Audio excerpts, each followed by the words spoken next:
ایک دوسرے سے محبت کرنے والوں کی اصل جدائی وہ ہوگی جب وہ آخرت میں جدا کر دیے جائیں گے، ایک جنت میں اور دوسرا جہنم میں۔ ایک دوسرے کی آخرت کی فکر کیا کریں، یہی اصل محبت ہے۔ حضرت عمر فاروق رضی اللہ تعالیٰ عنہ کا قول ہے، نیکی کے عوض نیکی حق ادائیگی ہے اور بدی کے عوض نیکی احسان ہے۔ جو میرا رب ہے وہ میرا سب ہے۔ زندگی گزرنے کے ساتھ ساتھ یہ احساس شدت پکڑ جاتا ہے کہ مجھ سے سب سے زیادہ محبت میرے رب نے کی، لیکن میں نے سب سے زیادہ بے وفائی اپنے رب سے کی۔ حضرت عثمان غنی رضی اللہ تعالیٰ عنہ کا قول ہے، آہستہ بولنا، نیچی نگاہ رکھنا اور میانہ چال چلنا ایمان کی نشانیاں ہیں۔ اگر کوئی اہمیت دینا چھوڑ دے تو آپ بھی شکایت کرنا چھوڑ دیں، خاموشی اختیار کر لیں۔ یاد رہے، ہر وقت دستیاب رہنا، پیچھے پڑے رہنا اور ہر وقت کی شکایتیں آپ کی اہمیت گھٹاتی ہیں۔ مانگنے سے بھیک تو مل سکتی ہے مگر اہمیت اور محبت نہیں۔ نظروں کی حفاظت۔ جریر رضی اللہ تعالیٰ عنہ کہتے ہیں کہ میں نے رسول صلی اللہ علیہ وسلم سے اجنبی عورت پر اچانک نظر پڑ جانے کے بارے میں پوچھا تو آپ صلی اللہ علیہ وسلم نے فرمایا، تم اپنی نظر پھیر لو۔ سکھ اور دکھ اپنی تقدیر سے ملتے ہیں، امیری اور غریبی سے اس کا کوئی لینا دینا نہیں ہے۔ رونے والے عالیشان محلوں میں بھی روتے ہیں اور جن کی قسمت میں خوشیاں ہوں وہ جھونپڑی میں بھی ہنستے ہیں۔ کانٹے۔ اگر تم زندگی کے راستے پر کانٹے چھوڑتے جاؤ گے تو تمہارے پیچھے آنے والی تمہاری نسلیں اسی راستے پر لہو لہان ہو جائیں گی۔ حیرت اور تعجب کی بات ہے، ہم بیٹی کی نسبت سے داماد کو بیٹا مان لیتے ہیں، لیکن بیٹے کی نسبت سے بہو کو بیٹی کیوں نہیں مانتے؟ اے خالق کائنات، جن مشکلوں اور پریشانیوں میں ہم مبتلا ہیں تو انہیں اپنی شان کریمی سے حل کر دیں۔ ہمیں دنیا اور آخرت کی ذلت اور رسوائی سے بچا اور دنیا اور آخرت کی بھلائی عطا فرما۔ آمین ثم آمین۔ سچائی کی سب سے سچی نشانی سادگی اور وضاحت ہے، جھوٹ ہمیشہ پیچیدہ ہوتا ہے۔ پسند اور محبت۔ ایک بزرگ سے کسی نے پوچھا، پسند اور محبت میں کیا فرق ہے؟ بزرگ نے جواب دیا، آپ ایک پھول دیکھتے ہو اور اسے توڑ کر اپنے پاس رکھ لیتے ہو، یہ پسند ہے، اور اگر آپ اس پھول کو روزانہ پانی دیتے ہو اور اس کا خیال رکھتے ہو تو یہ محبت ہے۔ زندگی میں خوبصورتی صرف درود شریف سے ہے۔ اب جتنا درود شریف کے قریب ہوں گے زندگی اتنی ہی حسین ہوگی۔ اب جتنا درود شریف کے قریب ہوں گے دل اتنا مضبوط ہوگا۔ اب جتنا درود شریف پڑھیں گے دل اتنا خوبصورت اور وسیع ہوگا۔ بس زندگی میں یہ کام کر لیں، کوئی چلے وظیفے کرنے نہیں پڑیں گے، زندگی خود ہی سنور جائے گی۔ اللہم صلی علی محمد و علی آل محمد۔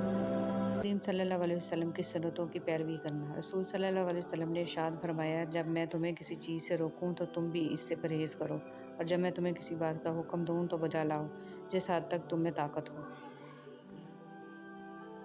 سکھ اور دکھ اپنی تقدیر سے ملتے ہیں، امیری اور غریبی سے اس کا کوئی لینا دینا نہیں۔ رونے والے عالی شان محلوں میں بھی روتے ہیں اور جن کی قسمت میں خوشیاں ہوں وہ جھونپڑی میں بھی ہنستے ہیں۔ اگر تم زندگی کے راستے پر کانٹے چھوڑتے جاؤ گے تو تمہاری پیچھے آنے والی تمہاری نسلیں اسی راستے پر لہو لہان ہو جائیں گی۔ حیرت اور تعجب کی بات ہے، ہم بیٹی کی نسبت سے داماد کو بیٹا مان لیتے ہیں، لیکن بیٹے کی نسبت سے بہو کو بیٹی کیوں نہیں مانتے؟ جو میرا رب ہے وہ میرا سب ہے۔ زندگی گزرنے کے ساتھ ساتھ یہ احساس شدت پکڑتا جاتا ہے کہ مجھ سے سب سے زیادہ محبت میرے رب نے کی، لیکن میں نے سب سے زیادہ بے وفائی اپنے رب سے کی۔ اللہ پر توکل۔ رسول صلی اللہ علیہ وسلم نے ارشاد فرمایا، اگر تم اللہ پر ایسے ہی توکل بھروسہ کرو جیسا کہ اس پر توکل بھروسہ کرنے کا حق ہے تو وہ تم کو ایسے رزق دے گا جیسے پرندوں کو دیتا ہے۔ وہ صبح میں خالی پیٹ نکلتے ہیں اور شام کو پیٹ بھر کر لوٹتے ہیں۔ سوچ سمجھ کر بولا کریں۔ رسول صلی اللہ علیہ وسلم نے ارشاد فرمایا، بندہ کوئی ایسا کلمہ کہہ دیتا ہے کہ اس کا نقصان نہیں سمجھتا، جبکہ اس کی وجہ سے وہ دوزخ میں اتنی دور جا گرتا ہے کہ جتنا مشرق اور مغرب کے درمیان فاصلہ ہے۔ رشتے راستہ بھی روکتے ہیں، رشتے راستہ بھی بتاتے ہیں۔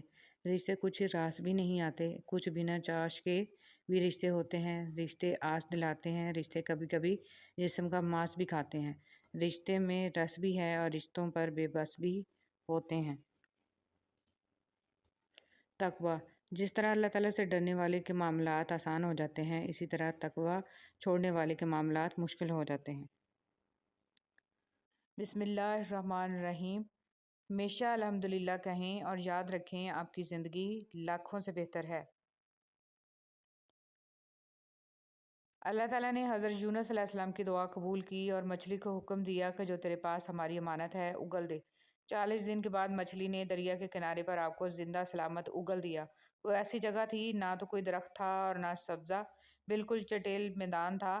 آپ نومولود بچے کی طرح ہو گئے تھے جسے بہت کمزور ہو چکا تھا اور بال بھی ختم ہو گئے تھے۔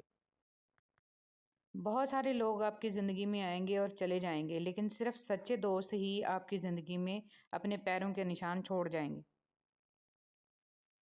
رسول صلی اللہ علیہ وسلم نے فرمایا، جنت میں ایسے بالا خانے ہیں کہ جن کا بیرونی حصہ اندر سے اور اندرونی حصہ باہر سے نظر آئے گا۔ یہ سن کر ایک عبرانی نے کھڑے ہو کر عرض کیا، اللہ کے رسول صلی اللہ علیہ وسلم، یہ کس کے لیے ہیں؟ آپ صلی اللہ علیہ وسلم نے فرمایا، جو اچھی بات کرے، کھانا کھلائے، خوب روزے رکھے اور اللہ کی رضا کے لیے رات میں نماز پڑھے جبکہ لوگ سوئے ہوئے ہوں۔ لالچ پر رشتوں کی بنیادیں نہیں رکھنی چاہیے۔ وہ شخص کبھی بھی خالص ہو کر آپ سے محبت نہیں کر سکتا جس نے رشتوں میں باقاعدہ ڈیل کی ہوتی ہے۔ نبی کریم صلی اللہ علیہ وسلم کے بھائی، نبی کریم صلی اللہ علیہ وسلم نے فرمایا، میں چاہتا ہوں کہ اپنے بھائیوں کو ملوں۔ صحابہ کرام رضی اللہ عنہم نے کہا، ہم آپ کے بھائی ہی ہیں۔ آپ صلی اللہ علیہ وسلم نے فرمایا، تم تو میرے ساتھی ہو، میرے بھائی تو وہ ہیں جو بن دیکھے مجھ پر ایمان لائیں گے۔ اللہ سے مانگنا کبھی مت چھوڑنا۔ اللہ نے تو ابلیس کو بھی دیا جو اس نے مانگا، اور تم اپنے آپ کو کتنا ہی گناہگار سمجھتے ہو، اللہ کو پکارنا مت چھوڑنا۔ خاموشی سے بڑا کوئی جواب نہیں ہوتا، لیکن خاموشی سے بڑا کوئی عذاب بھی نہیں ہوتا۔ اللہ کے نظام میں رزق بڑھنے کا ایک قانون یہ بھی ہے کہ جتنا تقسیم کرو گے اتنا بڑھتا چلا جائے گا۔ اتحاد کی قیمت سمجھنے کے لیے ریت کے حقیر ذروں کو غور سے دیکھیے۔ جب یہ متحد ہوتے ہیں تو ریگستان کی شکل اختیار کر لیتے ہیں جسے بڑی سی بڑی طاقت ایک جگہ سے دوسری جگہ ہٹا نہیں سکتی۔ اگر گھر میں ایک بھی شخص حق پہ ہے، صحیح فہم رکھتا ہے اور سب کے ایمان کی فکر کرتا ہے، دن رات دعا اور اصلاح میں مشغول ہے، اس کے ہی بہت اثرات ہوتے ہیں۔ ہمت سے لگے رہنا چاہیے۔ چراغ ایک بھی ہو، گہرے اندھیرے دور کر دیتا ہے۔ پھل درخت کے اندر سے نہیں آتا۔ یقین نہیں تو درخت کاٹ کے دیکھ لیں، لکڑی ہی لکڑی ہے۔ رزق زمین کے اندر سے نہیں آتا۔ یقین نہیں تو کھدائی کر کے دیکھ لیں، مٹی ہی مٹی ہے۔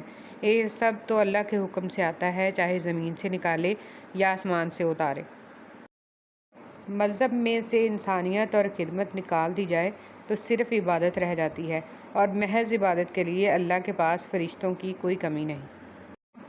اگر آپ ہاتھ پہ ہاتھ رکھے اچھے وقت کا انتظار کر رہے ہیں، اچھا وقت بھی ٹانگ پر ٹانگ رکھے آپ کی محنت کا انتظار کر رہا ہے۔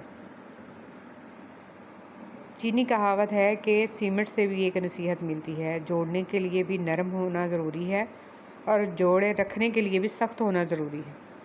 اللہ یقین کرنے والوں کے لیے راستے بناتا ہے، اور جانتے ہو یقین والے کیسے ہوتے ہیں کہ جب ان کی دعائیں بھی ان کے مخالف ہو جائیں وہ تب بھی اللہ سے مانگنا نہیں چھوڑتے۔ ایسا یقین جب ساری دنیا ان کی آنکھوں کے سامنے بکھرتی ہوئی دکھائی دے رہی ہو، اور تب بھی وہ آسمان کی جانب دیکھ کر کہتے ہیں کہ ہمیں پتہ ہے تو ہمیں تھام لے گا۔ بہت سی باتیں ایسی ہوتی ہیں جن کے جواب میں ہم ٹھیک ہے کے علاوہ کچھ نہیں کہہ سکتے، جبکہ وہ کسی بھی طرح ٹھیک نہیں